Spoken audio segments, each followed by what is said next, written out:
a part of the show, and we assure you of informative, educative, and inspirational content. Now, highlights from this week. Government status quo on insurance in the spotlight. E-traders press on about curfew restrictions, and on the regional scene, Kenya hits back on the UK travel ban by suspending KQ flights. Don't touch the dial, it's showtime. Government has been urged to consider insuring its property and also embrace innovative insurance policies available on the market. Responding to the call from the stakeholders, Matia Kasaija, the finance minister, concurred that government's status quo on insurance has to change for the good of the economy and the society at large.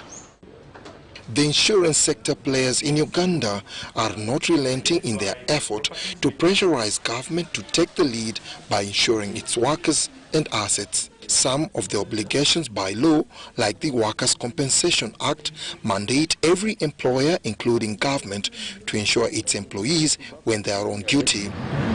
We are telling the honest citizen to insure their own properties and their own lives, but the government is not insuring our properties and the lives of the people who work in those places or who travel in those vehicles. Don't you see there is a contradiction? I think you should really, my suggestion to you, since you are our insurance arm, I'm not bothering the college, you should write a letter to you should draft a letter for my signature to the Prime Minister. The Chief Executive Officer, Insurance Regulatory Authority, elaborated to the Minister of Finance on the consequences of some insurable risks to the government coffers. You rightly put it, when a building is brought down by fire, it should have been compensated by insurance. But now, government goes back, picks money from the consolidated fund to put this facility back. And you realize that the money which would have been used for insurance would have been far less. This was at the inauguration ceremony of the inaugural board of the Insurance Training College. The 7-member board, whose mandate is to enhance sector professionalism and penetration, is chaired by Ronald Zake, the director, A+ Insurance. But you as a board, first of all, I want you to sell the institution itself. Yes, you really must sell it, both locally here and outside the Uganda. We are looking at making our college a premier college in the region, not just in Uganda. And that is what we are pursuing currently. And when you hear the minister's words, they re-echo what we are actually pursuing in our strategic plan. The diverse board representing different sectors of the economy comes at a time of improved awareness and uptake of insurance, increased innovations and job opportunities in the entire value chain. Sector players are also upbeat on the immense business opportunities presented by the next phase of the oil and gas sector development. Oil and gas, a capital-intensive sector, has many insurable risks that can be tapped into by local and international insurance companies operating in Uganda. We need to work together with the Petroleum Authority, and there is a set of regulations which are before you, Honourable Minister, which need to be finalized. In the alternative is a ministerial directive to the Minister of Energy to make sure that the risks, the oil and gas risks, are handled using the Build Uganda, Buy Uganda, Build Uganda policy. Dennis Igoa for UBC Business.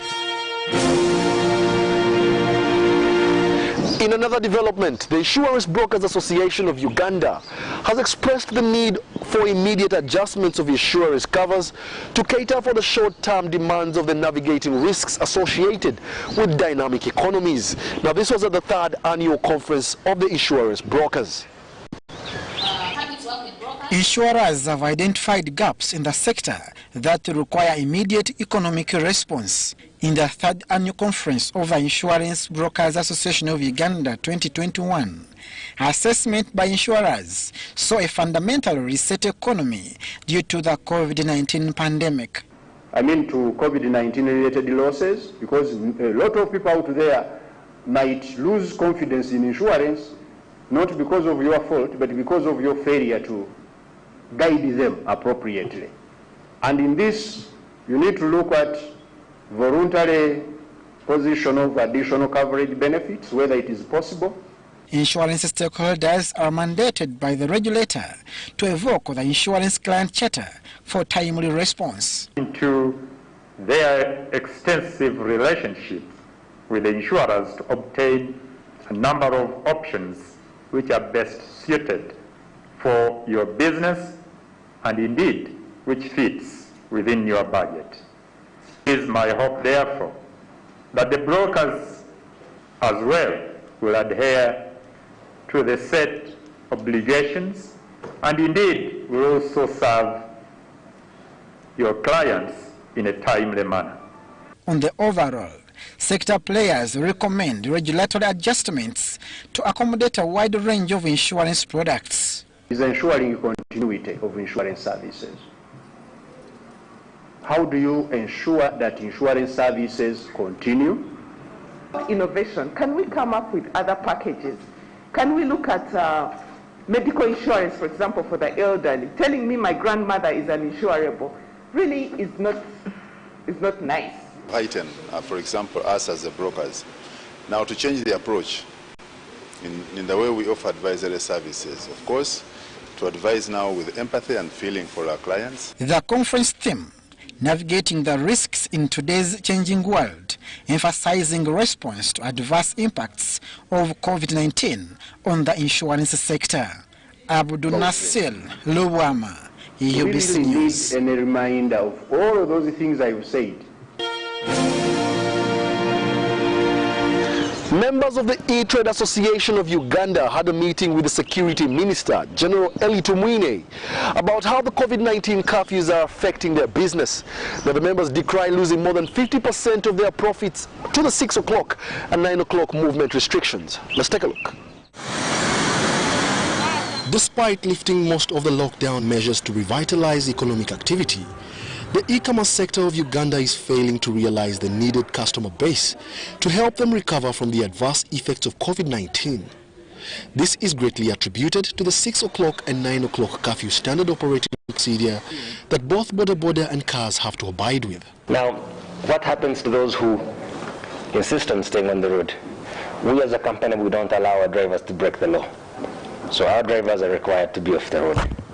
But others, the independent ones, stay on the road. If they get fined 50,000 on the spot, that's more than they earn per day.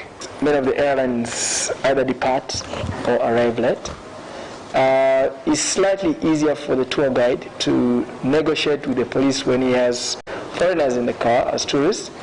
But when he drops the tourists at Serena at midnight and wants to go home as a driver, it becomes a problem. Most e-commerce businesses in towns and cities of Uganda have grown to highly depend on the boda sector to extend services to their customers, but the curfews instated by government are negatively impacting on their profit margins. This has affected us, and we work with financiers like Tugende, like Watu, like Asak, and all these guys, they help, and it's been very difficult for them to recover their investment. Also, it's been difficult for these drivers to take care of their simple responsibilities like paying rent and providing meal on the table, because the income has literally dropped by close to 50%. If you think about it, it has an economic impact on the restaurant or the vendor, as we call it, if we are doing online deliveries, because it has, obviously there's no revenue, there's no dinner revenue. However, the security minister asserts that the decision to hold the curfews was a well-established decision to curb the spread of COVID-19 in the nights where surveillance was hard. When you come as an association, what I suggest you do, summarize your issues in a document and send it to me. which I take to the National Task Force and to Cabinet, and then we see how we can adjust. According to a report by Contenda Harrison, e-commerce continues to rapidly grow in Uganda due to the widespread use of mobile smartphones, with Ugandans in the age group of 30 to 40 being the biggest online spenders. Wadulo Mark Arnold, UBC News.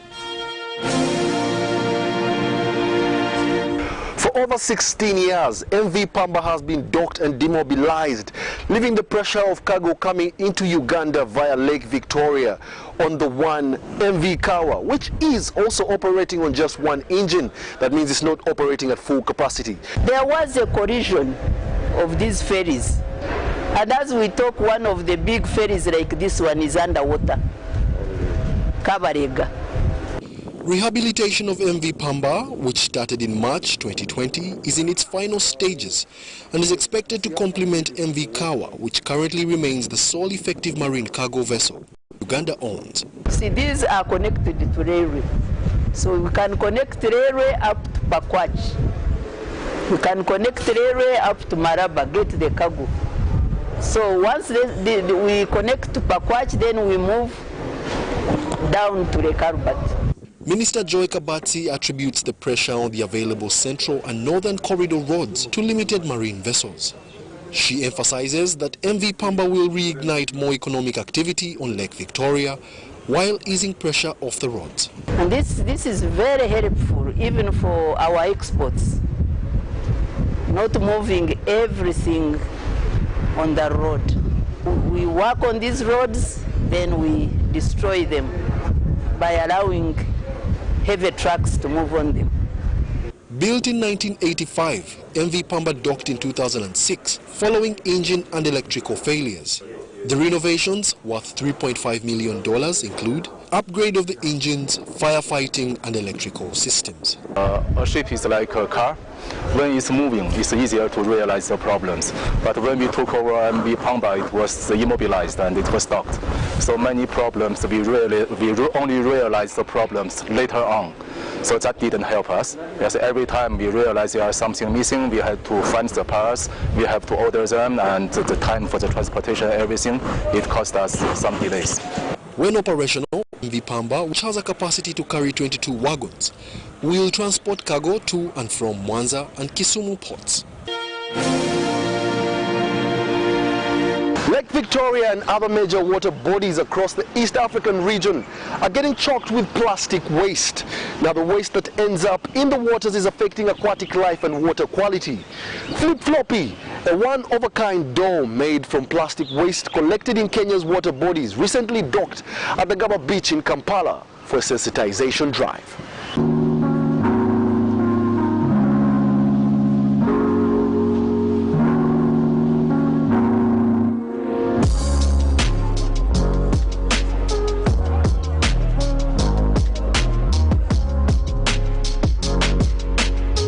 What you see here is made of recycled plastic.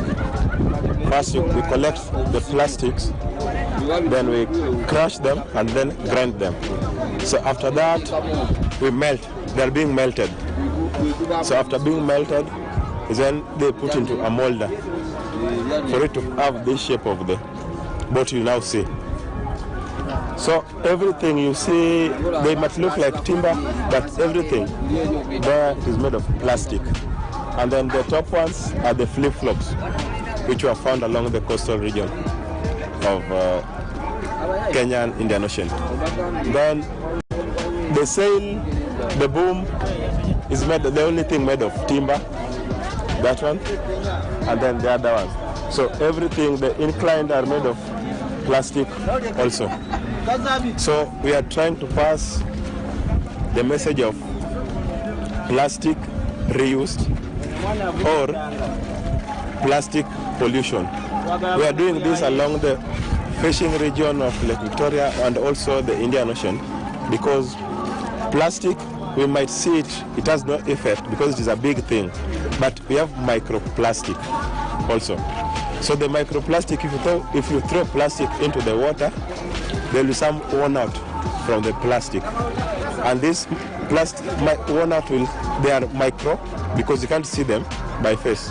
So fish will eat these, or they will take them in by water, and then they'll be inside the fish.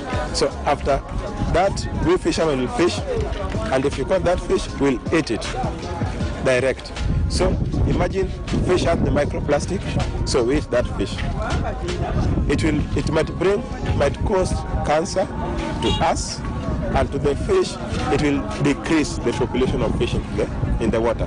So after that, I think if the population of fish is reduced, most of the fishermen will not be able to go and fish.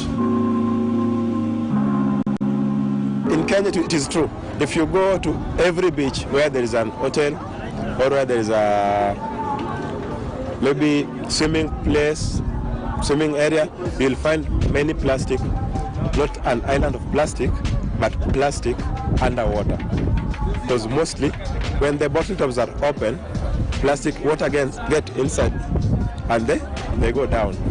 So when the plastic with the closed bottle tops, they will remain on top of water, but without the bottle tops will be underwater. So you won't see them on top, but if you go inside, you will see them. So the situation is bad everywhere.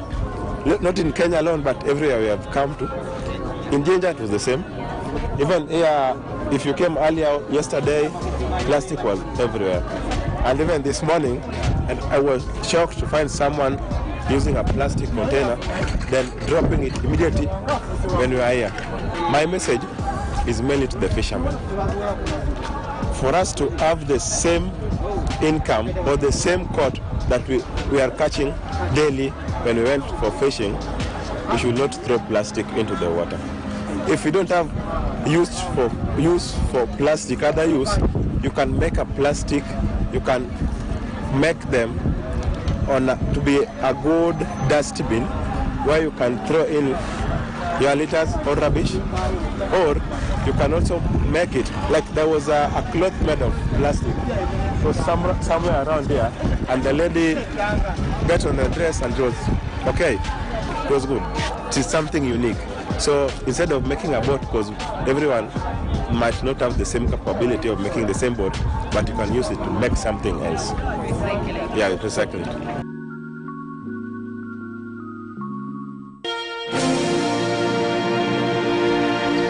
And now on the regional scene, Kenya Airways has indefinitely suspended passenger flights to and from the United Kingdom effective April 9th, 2021. Now the date coincides with that set by the UK banning all travelers from Kenya entering their territory to prevent further spread of the COVID-19 variant.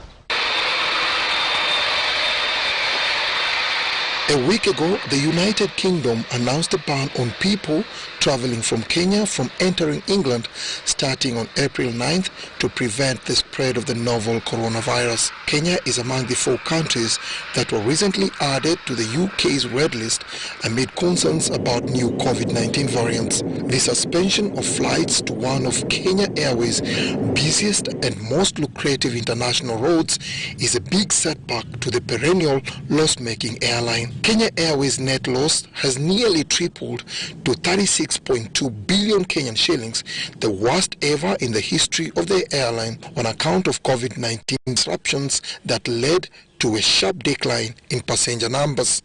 In 2020, the passenger revenue dropped by 67.5% to 33.7 billion Kenyan shillings as passenger numbers reduced by 65.7% to 1.8 million. The loss for the financial year ended December 2020 is 2.8 times more than the 13 billion Kenyan shillings net loss it posted in 2019. The indefinite suspension of flight to the United Kingdom now deals a major blow to the recovery efforts of the national carrier. KQ chairman Michael Joseph, who is pessimistic about quick recovery, says the airline will be seeking a right-sized network to match the prevailing demand. Benny Sigoa for UBC News.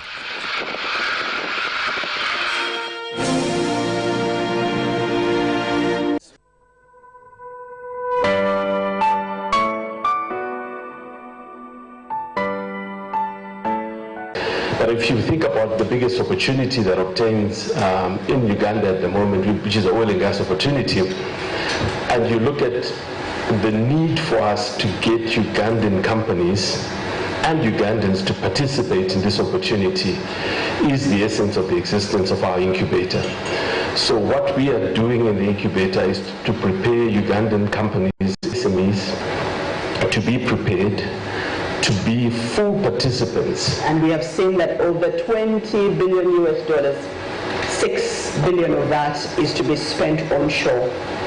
But that spending onshore is not guaranteed if we as Ugandan businesses are not ready to harness the opportunity.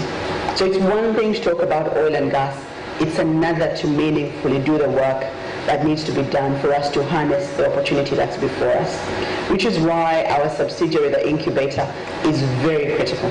Because the work we do there is to get Ugandan companies ready to harness this opportunity so that we can have the multiplier effect stay as much as possible. When we talk about oil and gas, we say it has the power to double our GDP in the next 2 to 3 years. But that can't happen unless we're actively participating in it. So there's work to be done, and that work needs to be done now.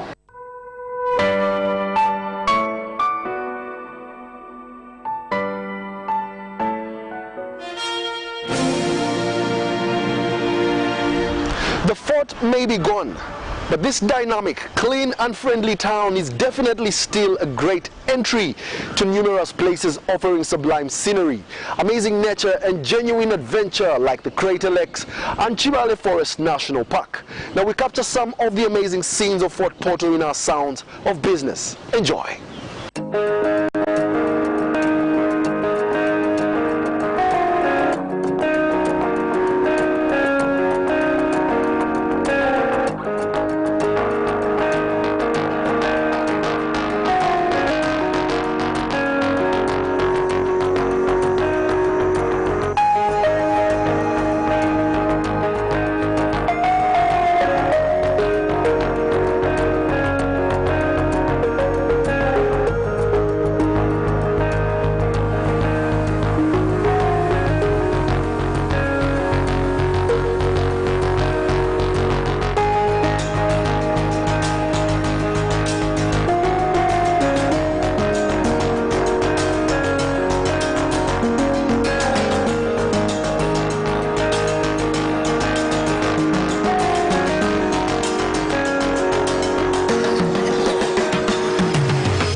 The Uganda Revenue Authority is rolling out its Kakasa campaign, partnering with us, aimed at protecting all taxpayers and consumers from unscrupulous business persons. Now, from time to time, we'll be sharing some tips and information you need to know about taxation. Remember, taxes run the economy. Otherwise, thank you for being a part of this week's episode of the Weekly Business Roundup. My name is Wadulo Mark Arnold, and we're coming to you from the Kampala Serena Hotel. Catch us next time in another episode in the same place. From the team, we must say good night.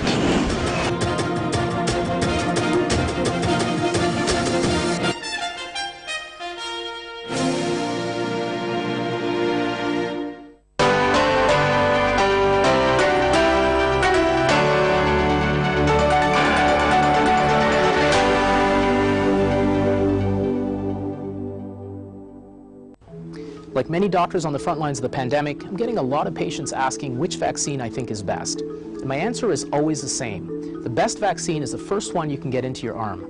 It might take a little convincing, but let me tell you why all the vaccines we have are excellent and why they all